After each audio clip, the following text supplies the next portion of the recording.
नमस्कार, मेरे चैनल में आपका स्वागत है। आज मैं आप लोगों को कार्तिक मास में नित्य सुनी जाने वाली 2 कहानियां सुनाऊंगी।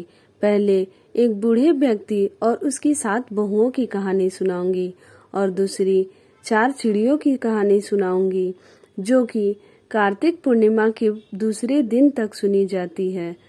तो बोलो जय श्रीमन नारायण।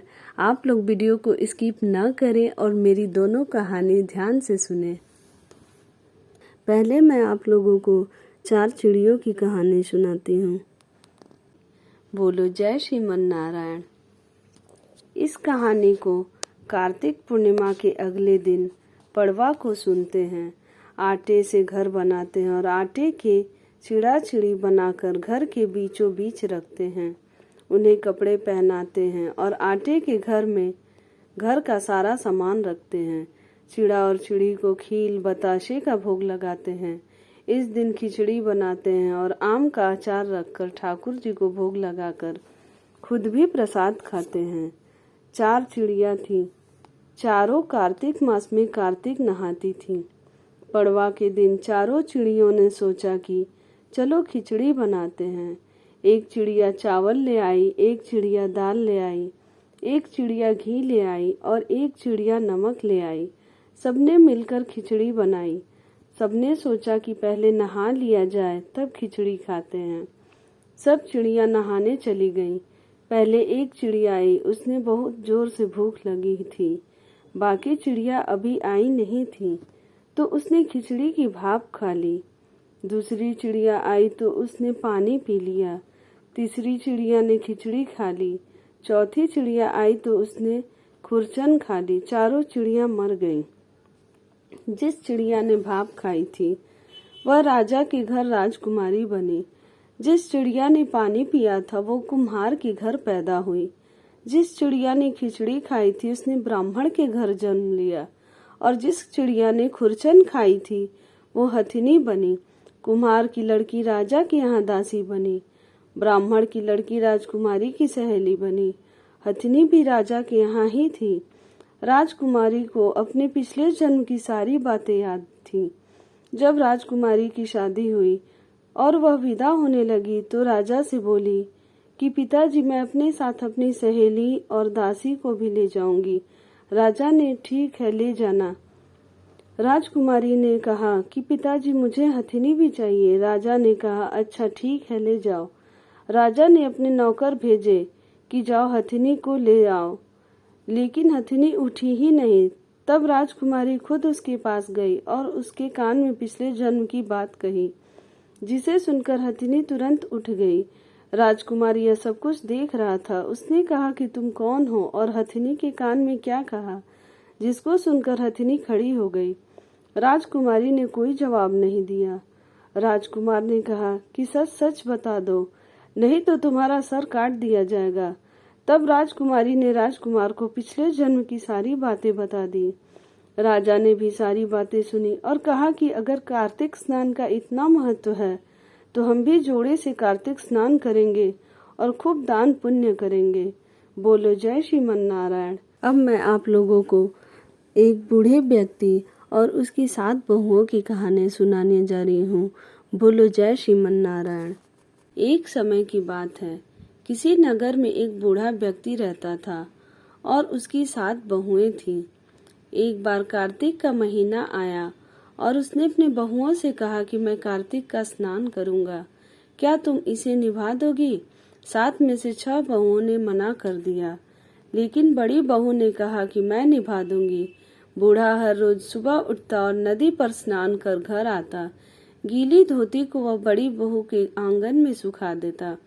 जैसे जैसे उस गीली धोती में से पानी की बूंदें जमीन पर गिरती, वैसे ही वह हीरों मोतियों में बदल जाती। धोती से हीरे मोती गिरते देख बाकी 6 बहुओं से रहा नहीं गया और वे बोली कि हम भी बूढ़े को अपने यहाँ नहाने को बोलते हैं। उन्होंने कहा कि पिताजी, आप कल से हमारे यहाँ कार्तिक नहा लेना। बूढ़े ने कहा कि ठीक है, मुझे तो नहाना ही है, मैं तुम्हारे यहाँ नहा लूंगा। बूढ़ा सुबह सवेरे स्नान करके आया और धोती उसने दूसरी बहू के आंगन में सुखाने के लिए डाल दी। लेकिन यहाँ हीरे मोती की बजाय कीचड़ टपकने लगा। बहुओं ने यह देखा तो कहा कि आप हमारे यहाँ पाप का स्नान कर रहे हैं, इसलिए यहाँ से जाओ और बड़ी बहू के यहाँ ही स्नान करो। बूढ़ा वापस बड़ी बहू के यहाँ आया और कार्तिक का स्नान करने लगा। स्नान करने के उसने फिर धोती सुखाई तो फिर से हीरे मोती गिरने लगे। अब कार्तिक का महीना समाप्त होने को था। बूढ़ा चिंता में पड़ गया तो बड़ी बहू ने इसका कारण पूछा। उसने कहा कि कार्तिक स्नान समाप्त होने को है और मेरा मन है कि मैं सारे परिवार को एक दिन खाने का न्योता दूं। बड़ी बहू ने कहा कि पिताजी, इसमें चिंता की क्या बात है, आप सभी को बुला लो, मैं खाना बना दूंगी। बूढ़ा सभी को निमंत्रण देने गया तो बाकी बहुओं ने कहा कि जब तक यह घर पर रहेगी हम खाने पर नहीं आएंगे। बूढ़ा फिर से चिंता में घिर गया कि ऐसे कैसे होगा कि और सूखने लगा। बूढ़े को सूखते देख बड़ी बहू ने कहा, पिताजी अब आपको क्या चिंता है। बूढ़े ने बाकी 6 बहुओं वाली बात बड़ी बहू को बता दी, जिसे सुनकर वह बोली कि पिताजी ठीक है, मैं खाना बनाकर रख जाऊंगी।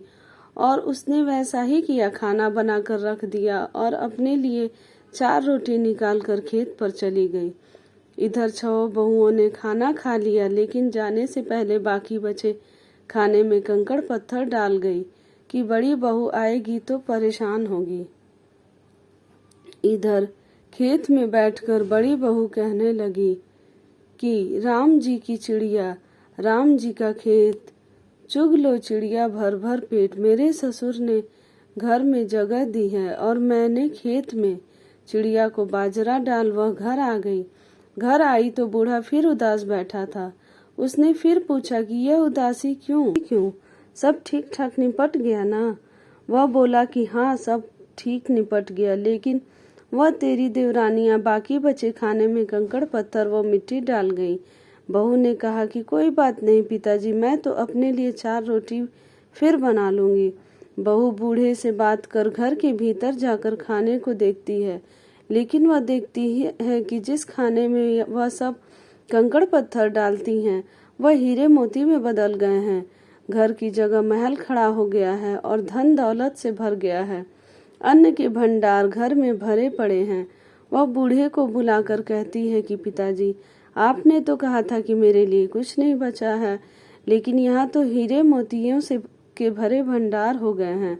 पूरे घर में धन की वर्षा हो रही है। साधारण सा घर महल में बदल गया है।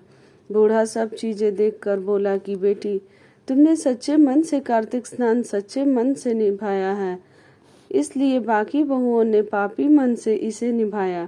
इसलिए कार्तिक देवता तुमसे प्रसन्न हुए और यह फल दिया है। कार्तिक देवता, जैसे आपने बड़ी बहू की सुनी वैसे ही आप सभी की सुनना। बोलो जय श्रीमन नारायण। अगर आपको मेरी यह दोनों कथाएं अच्छी लगी हों तो मेरे चैनल को लाइक करें, सब्सक्राइब करें, शेयर करें और कमेंट में जय श्रीमन नारायण जरूर लिखें।